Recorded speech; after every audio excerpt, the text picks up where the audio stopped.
Hey everybody, how are you today? Joseph Steck here, your favorite writer and photographer. I'm out here in beautiful Cleveland, Ohio on a sunny day in the Metro Parks. And today I just want to talk a little bit about some recent exhibitions and some art I've gotten to see. Frank Lloyd Wright's Falling Water House in Pennsylvania, close to Ohio Pile and outside of Pittsburgh. A George O'Keeffe exhibition, and also the Vincent van Gogh Museum in Amsterdam. And I didn't really plan it out, but I just noticed some striking parallels between these three iconic artists. You have Van Gogh, who's considered the father of modern art, George O'Keeffe, the mother of American modernism and American modern art, and then of course Frank Lloyd Wright, the father of American modern architecture. And there's a few kind of striking parallels between the three artists. You have all of them were just amazing, unique individuals.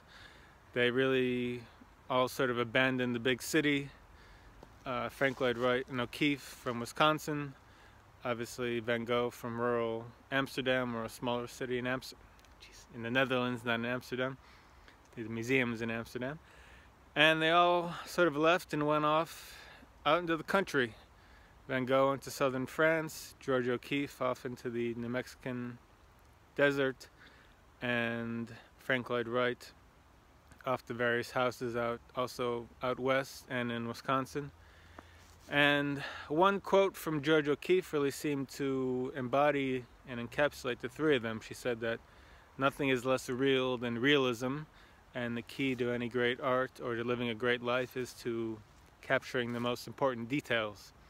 So if you look at Frank Lloyd Wright's, his masterpiece, Falling Water, all of George O'Keeffe with their flowers, her New York skyscrapers, even if you look at her fashion, her attention to detail, these two men and George O'Keeffe look at the great world, they look at nature, they look at architecture, and they seem to somehow find the great essence and what is really the most real in each thing.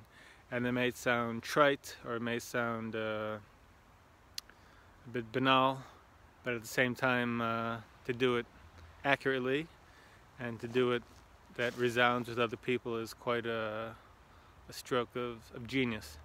So all three of these great artists, they had great imagination, but also just obviously remarkable skill, and they could just really cut to the crux of what was real.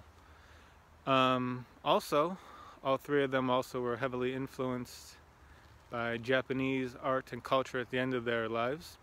So if you look at a lot of Van Gogh's paintings with bridges and in nature at the end, a lot of them had a Japanese style.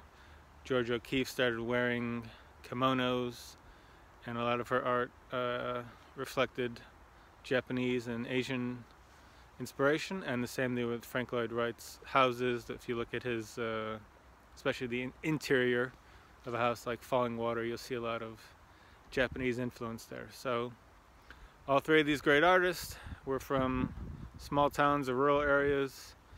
They went into the big city, then went back out into nature. They lived very individualistic, very unique lives, and they also turned out to be the great fathers and mothers of modern art. I didn't plan to see any of them besides Van Gogh. The Frank Lloyd Wright and George O'Keeffe just sort of came along, but they all seem to work together. So if you're ever interested in modern art, or looking at a life of an artist who doesn't have to live in the big city, I would definitely recommend investigating the life, the work, and the different artistic philosophies and philosophies of way to live a good life. If you look at these three, even though obviously their lives were very volatile and hectic, as with most geniuses and artists. Alright, that's my thoughts on O'Keeffe, Van Gogh, and Frank Lloyd Wright.